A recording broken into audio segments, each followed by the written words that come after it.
Welcome to MK Indale Cray TV.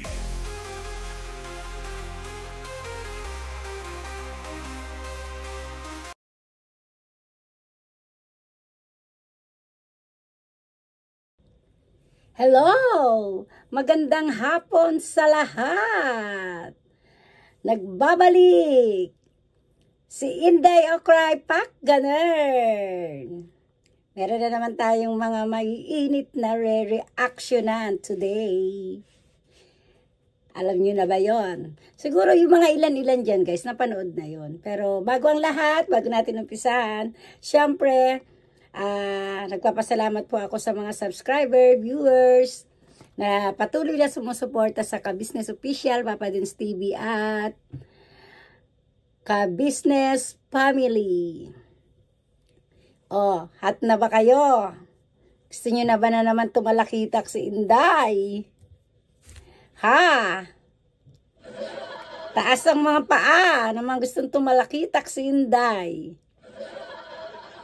I-touch na. Umpisa na tayo. About to sa ano, ang re-reactionan ko naman ngayon ay about sa mga talakitok. Ay, talakitok. Ay, ako pala yun. Charot. Hindi. Re-reactionan natin tong kay, kay Jonathan. Kahapon, nag-ano na ako sa aking live ng sa mga about sa commentors. Ganyan.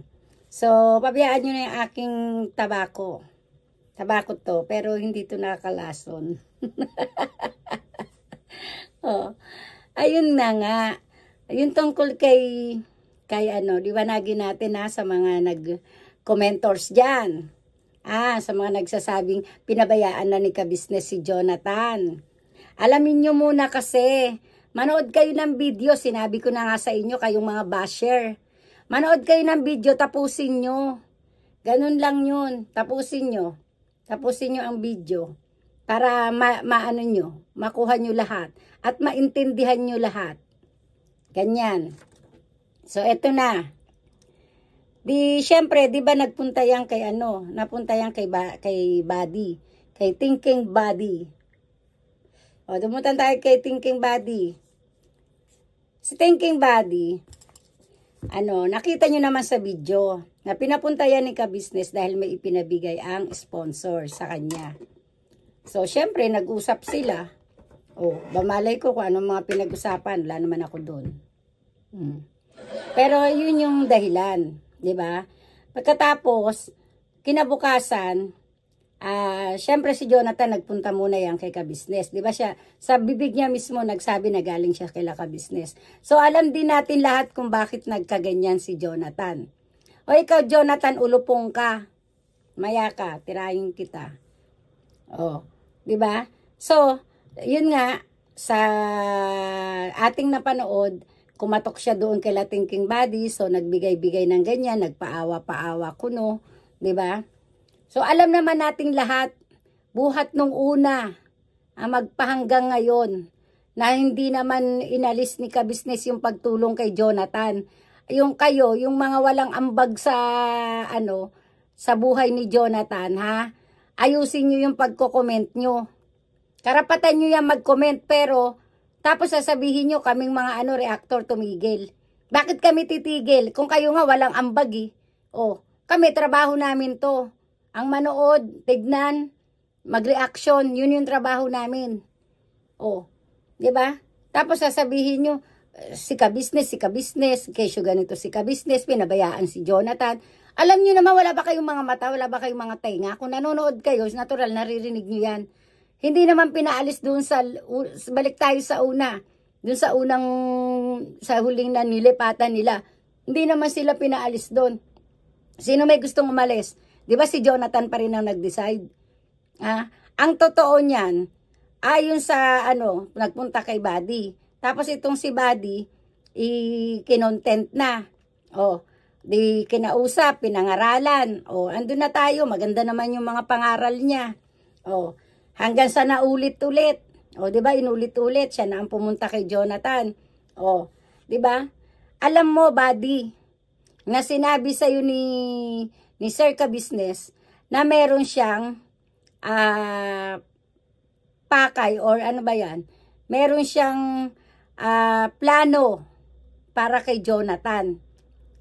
Hindi naman to sa hindi mo alam na may plano si kabisnes, kaya lang itong huling lumapit sa kanya, hindi siya tinakwil, hindi siya inano.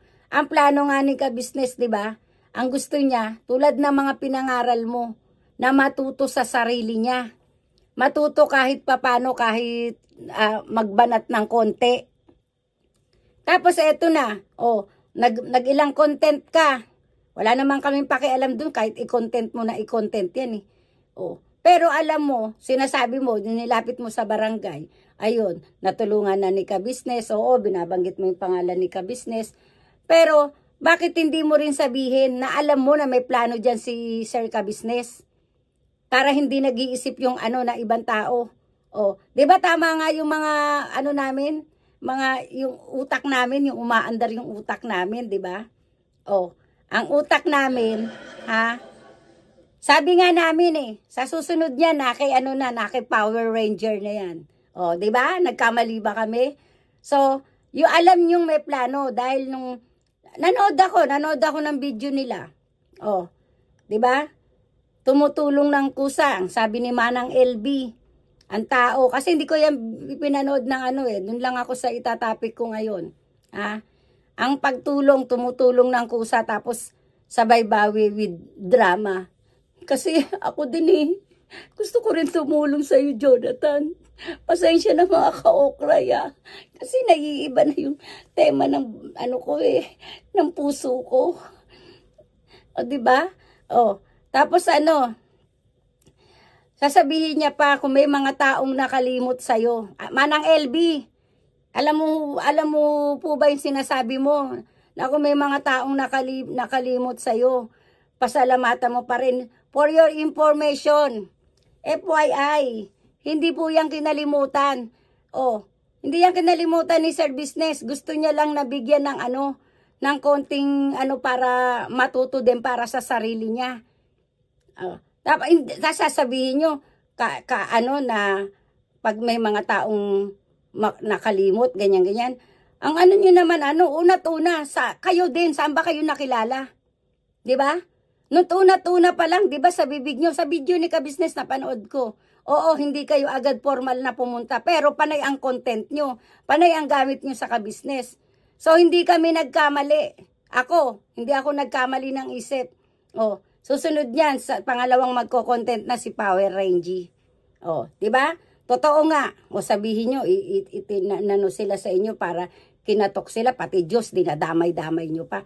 Kumatok yan sa inyo, kasi nga yan, pinasa sa inyo ni Thinking Body. Aaminin nyo ba yon? Di ba hindi? Syempre, usapan nyo na yan. Uy, hati naman tayo dyan. Ito, opinion ko to uy, mo naman ako para makontent ko din yan. Kung kayo, inilapit nyo na yan sa barangay, kayo na mismo nagsabi, gobyerno na yan. Bakit pa sinasawsawan nyo? Sige nga. Hindi nyo nga alam Lumabas na nga sa bibig ni ni Renji na siguro si kuya ganon, may plano sa'yo. Paano mo nalaman may plano kung hindi sinabi sa'yo ni Buddy yan? Si Buddy lang nakakaalam yan. Tapos sabi ni Manang LB, kay Buddy, kumatok ka. Tumutulong sa'yo at hindi matatapos ang blessing sa'yo. Puro puso, ang puso, ang puso. Oy, Happy Valentine's! Araw ng mga puso. Puro puso, syempre. Ano ba din yung nahabol nyo? Dahil nakita na yan, kilalang-kilala na sa video yan si Jonathan. Tapos sasabihin mo pa Manang LB na ano sinabi mo? Na, ano ba yun? Eto, Jonathan, sana maging daan ang channel ng Pams. Wawa! Channel nyo, maging daan. Noon pa naman naging daan yan di ba siguro nung mga hawak na Sir Business yan, merong mga nagbibigay din na sponsor para kay sa mag-ina na yan. Di ba? Pero pinapaabot naman yun ni Kabisnes. Saan ba yan di ba sa channel ni Kabisnes? Tapos sasabihin mo para maging daan sa channel nyo. Idinaan mo na nga sa channel nyo. Oh. Dahil ano? Siyempre, for content. O, di ba? Ayaw nyo pang aminin, ang tataas din ng mga pride nyo, no? Halatang halata naman kayo, tas mga pabebe kayo. O, di naman kayo mukhang baby. Mukhang baby ba kayo? Ha? O, puro puso-puso yung narinig ko, O, puso, mula sa puso. O. Tapos sabi niya pa, magsasorry ka lang. Tapos ang boxing. Bakit? Nakapag-boxing ba dyan si ka-business? Ayusin nyo nga yung mga salita nyo. Kasi kung sa pilosopuhan yan, di ba? Maraming pwedeng maisip sa salita nyo. Sana maging daan daw ang channel nila. Tapos sabi pa ni Power Ranger. Malay mo, may plano si kuya sa'yo. Alam mo, yung nag-iisip siya ng ganyan, Sana nga, sabi ni Power Ranger, nakaganyan, nakatirik yung mata. Sana nga, may kumatok. Ganon. Kasi yung mata mo tumitirik. Bakit? Nag-iisip ka kung anong sasabihin mo. Yung may kasamang dramatization na salita. Huling-huli naman kayo sa mga acting nyo. Tapos, di ba, magpapalitan lang kayo. Baka susunod yan, nakay ahas na yan. Nakay aningat na yan si Jonathan. Alam nyo yun, sasabihin nyo, tanggapin nyo na. Kasi gobyerno na yan ganon. Bakit? Bago yan inilapit sa gobyerno.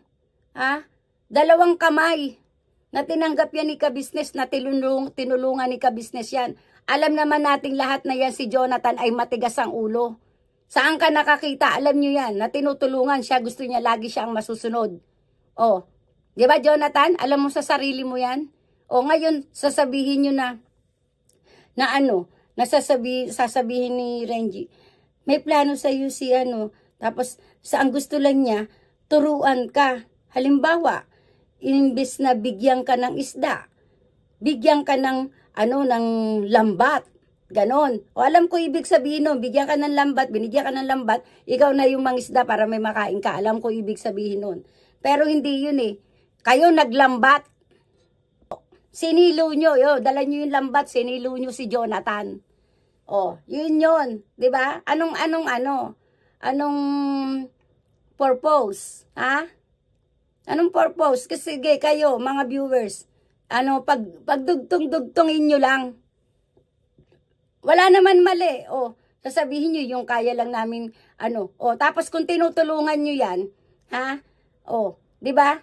Dapat, sasabihin nyo, ganun pala tinulungan pala ni Buddy, para matuto ka rin, ganyan-ganyan sa basura. Pinaglilinis-linis ng basurahan. Bakit? Kay ka-business, anong ginawa niyan? Ba ng basura ni ka-business yan? Di ba, tumutulong lahat naman ng kagwangs, di ba, naglilinis ng sasakyan, kinukusa nila yun. Kumbaga, parang na lang nila yung kay ka-business. Tapos gulong lang lilinisin ni Jonathan, may sahod pa siya. Di ba, inalis nga sila sa basura ni ka-business para umayos yung buhay nila. Tapos ngayon sasabihin nyo na, sasabihin mo na tinulungan ka, ngayon tinuturuan ka ni Buddy para magganyan. Kung gusto nyo tumulong kayo. Di ba, inaano nyo nga, pinagtutulungan nyo nga, pinagpapalitan nyo nga, na para, yan, para may content kayo. Siyempre, habol nyo yan, paawa kayo. Ako din gusto ko rin tumulong. Jonathan, nasaan ka ba? Tutulungan kita. Magkano ba gusto mo? Kasi ang sakit ng puso ko nasasaktan ako sa mga nangyayari sa Jonathan. Jombagin kita Diba? Sana maging daan ng Inday Cry para may tumulong sa Jonathan. Di wow! Imbes na sabihin nyo na pangaralan nyo, hindi yun nakalimot, sana magpasalamat ka pa rin. Hindi ganun, hindi yan kinalimutan ni Sir Business. Manang LB. Sana sabihin nyo, sige Jonathan, tutulungan ka namin, magbibigay kami ng ganito sa'yo, ganyan-ganyan. Pero kailangan mo pa rin magbanat ng buto. Hindi yung pananawagan mo pa. Hindi mo pa sabihin na manawagan ka para magkaroon ka ng sponsor. Yun. Diba? Tapos wala naman din kayong wala rin kayo na naman pasintabi. Hindi naman sinabi na, hindi naman kayo binabawalan eh. Kaya lang yun nga, paulit-ulit. Dapat nagpasintabi kayo. Saan nagmula si Jonathan? Di ba kay Sir Ka-Business yan? Sana nagpasintabi pa rin kayo. Bago na naman kayo gumawa ng mga ganyan. Wala kayo nun. Tapos pag dumaan ng ilang buwan, punta na naman kayo doon. Sasabihin nyo na naman na, Sir Ka-Business, pasensya na po kasi naawa lang kami kay Jonathan eh. Naawa lang kami kay Jonathan. Ganon.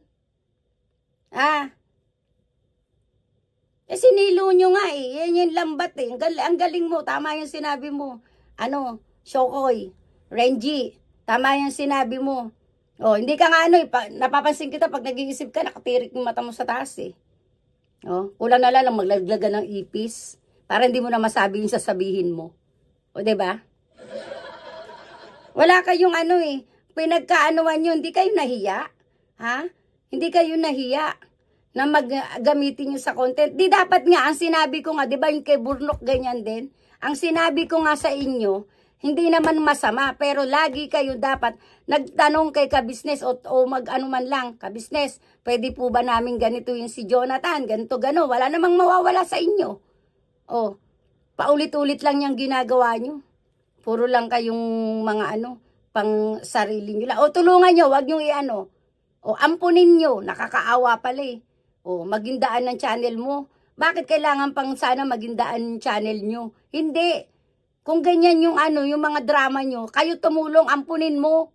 Total, isa lang naman anak nyo, di ba? Power Renji. Ampunin mo. Kung naawa kayo, yun yung pakita nyo. Hindi yung gusto mo, alam ko, kayo sa pagkain, ganyan, bang kailangan mo. Ito si Jonathan, pag tinanong mo yan, paulit-ulit mong tanongin yan, anong isasagot niyan?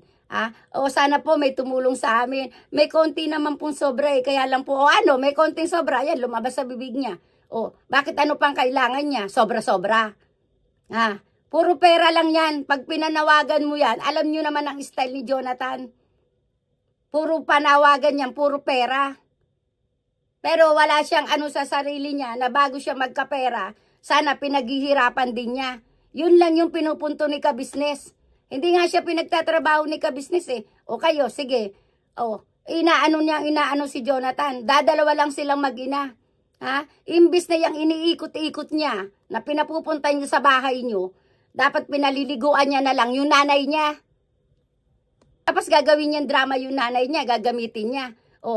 Bakit kung talagang nakapokus siya sa nanay niya, kung naaawa siya, bakit yung pagpapaligo lang hindi niya magawa? Sige nga, dapat yun ang inuutos nyo. Hindi yung puro paawa effect, sama-sama kayong paawa effect.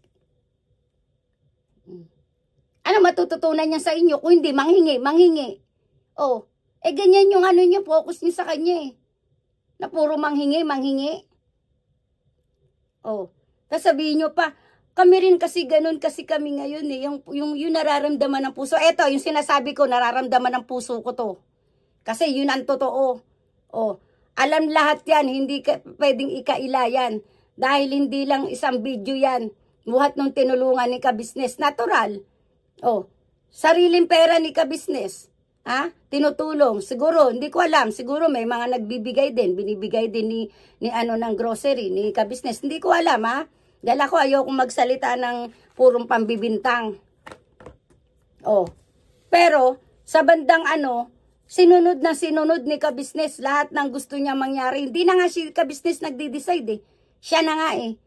Lalayasan niya yung bahay ng merong 1 month deposit, 1 month advance na hindi naman niya ipinaalam agad. Lumabas siya ng bahay bago siya nagpunta kay Ka-Business. Sige nga. Alam niyo lahat yan eh. Bakit hindi niyo itapik yan dyan sa content niyo? Buuin niyo yung topic. Hindi kayo yung puro awa. Kunyari naaawa kayo. Di wag niyo i-camera. Tulungan niyo, ampunin niyo. Pati yung nanay, ampunin niyo. Ikaw, Manang LB, ikaw magpaligo. Naaawa pala kayo eh. Kunin niyo doon. Ipasyal niyo dyan sa bahay niyo, tapos paliguan mo. Yun yung dapat. Diba? Wag niyo naggagamitin yung Diyos sa mga ginagawa niyo. Kasi alam ng Diyos, lahat tayo, lahat ng galaw natin nakikita ng Diyos. Kaya wag nyo nang gamitin ang Diyos dyan sa mga content nyo. Gamitin nyo na lang yung pagiging paano maging tirador. Yun. Yan naman ang ginagawa nyo eh. Oh, di ba? Wala, ano lang kayo. Sanggang ano kayo, magkasangga kayo ni ano, ni thinking body. Ikaw thinking body, alam mo. Kung hindi ko alam kung anong pinag-usapan nyo ni ka-business. Pero alam mo lahat yan. Oh. Diba? Nakailang content kayo. Oh, di pag sumahod kayo. Oh, ibigay nyo doon sa ano, kung nasaan sila. Ibigay nyo sa kanila. Di naman kayo kikita ng ganyan kung di kayo nag-view sa dyan kay Jonathan. Ikaw din, Jonathan. Syunga ka. Tanga ka. Nagpapagamit ka, tas wala ka rin naman makukuhan tulong sa kanila. Sabi ko nga sa'yo, pag nagpa-video ka sa kanila, hingian mo agad sila ng 500,000 para sulit na sulit. Oh, di ba? Ganun ang gawin mo. Hindi nyo ako pwedeng i-video. Hindi nyo ako pwedeng gamitin. Ako na lang, mag-video ka mag-isa mo, Jonathan. Punta ka sa computeran, magpaturo ka. Doon ka mag-video. Video mo yung mukha mo. Oh. Ano sasabihin mo? Mananawagan ka, puro pera, puro pera. Nanay mo nga, hindi mo kayang paliguan. Oh, tapos inano mo pa, Manang LB. Ang sabi pa niya, parang kinumport niya pa yung pagbebenta ng gamit. Ayun lang ang ano ko sabi mo, magaling ka pa pala magaling ka mag-salesman. Hindi mo man lang sinabi na, dapat hindi ganon, Jonathan. Kasi pinag-ipunan kayo ng gamit. Dahil nung unang nakilala kayo ni ka-business, walang-wala kayo. So, unti-unti kayo ni binibigyan ng gamit. O, di ba? Yung TV, para hindi na malungkot yung nanay niya, dahil yun ang sinasabi ni Jonathan noon, binilihan ng TV ni ka-business. O, magaling ka pa pala mag-sales talk Yung ba yung dapat na sabihin nyo? Di ang nasa utak niyan. Pagka may bumili na naman ng gamit, ibebenta na naman niya yan. Kasi sinabihan mo magaling ka mag-sales talk, may alam ka pa palang ganyan-ganyan. Lahat ibinenta nyo na, ganun-ganon. Parang tuwan-tuwa ka. Di naman nanggaling sa bulsa nyo. Hindi dapat ganun yung salita. Dapat pinagsabihan mo. Inayos mo, pinuri mo pa na magaling mag-sales talk. Di wow. Advisor ka pala Manang LB, advisor ka pala galing-galing principal. Di yan, para pag tinulungan nyo yan, bilihan nyo ng gamit yan, di syempre magaling mag-sales talk, di ba? Ayan, bilihan nyo ng gamit. Kasi katuwa nyo, pagka nabenta. Ano pa kayo? Parang tuwan-tuwa pa kayo nabenta yung mga gamit. Hindi nyo pinag-aralan, hindi nyo sinabihan. May ganun ba? May ganun ba nangangaral? Paano mga ka-business, mga kapapi dyan? Ano lang, ano ba yun? Magmasid-masid lang kayo. Para kayo na mismo kayo mga basher, bago kayo magsalita kay ka-business panoorin nyo lahat ng video kung paano nila tinulungan. Kaya nga may video para hindi kayo mag-isip ng hindi maganda Panoorin nyo lahat ng video at tapusin nyo bago kayo magsalita. Kung wala rin lang kayong mga ambagoy, manahimik kayo pare-parehas, wala kayong ambag. Ako, may pwede akong mag-ambag. Ba't ko ambagan yan? Isang batugan. Nanay nga, hindi mapaliguan. Sa palagay nyo, gaganahan ako mag-ambag? Ang gagaling nyo mag-comment.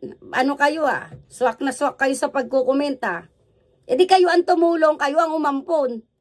Para malaman nyo kung paanong hirap din ng isang tumutulong sa tao na katulad ni Jonathan. Diba? Sige na, mga kalalabs ko dyan, mga kapapi, mga kabisnes, mga lahat-lahat dyan, mga subscribers, viewers. Mega love shoutout sa inyong lahat. Okay, gusto ko na munang hanggang dito na lang tayo. Hanggang sa muli, ang pagbalik ni Inday Okray. So, bago ko tapusin to, batiin ko muna ng mega love shout out ang mga kapwa ko reactors, anime reactors, team ano ba yan? Sino ba yan? Taong Gala, Ma'am Fleurs Channel, Alminda Mix Vlog, Annalisa Reality, ano ba yan? Sino ba yan? Si Kalingap Turak, Kamix Vlog, at sino pa yung iba? Oh, paano yan? Mga kapwa ko reactors, mega love shoutout sa inyong lahat. Out, shout out. O nga pala, binabati ko rin ang aking mahal na mahal kong mga team Buang. Siyempre, Buang kasi, kaya mga team Buang, mega love shoutout sa inyo guys. Patuloy natin suportahan sila ka-business. Ka-business official, Papa Dins TV at Family Ka-business. Babush! Mabuhay! Kayo mamatay! Mabuhay! God bless us all! Bye! Hanggang sa muli, Inday o Cry Pack Gunner!